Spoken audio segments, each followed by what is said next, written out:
విక్కీకైతే the best business man award వస్తూ ఉంటుంది. ఆ టైంలో అక్కడ ఉన్న ఆవిడ చాలా గొప్పగా పొగుడుతూ ఉంటుంది విక్కీని. అది చూసి పద్మావతి వాళ్ళందరైతే చాలా హ్యాపీగా ఫీల్ అవుతూ ఉంటారు.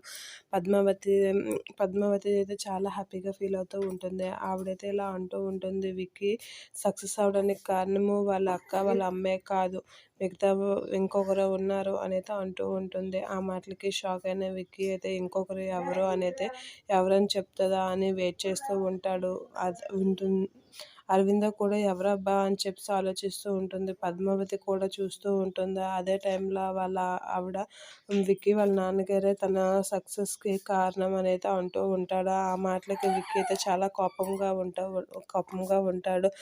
విక్కీ వాళ్ళ నాన్నతో విక్కీకి అవార్డు ఇస్తూ ఉంటారు. కానీ విక్కీకి అయితే ఆ అవార్డు తీసుకోవడం ఇష్టం లేకపోయినా తీసుకోవాల్సి వస్తుంది.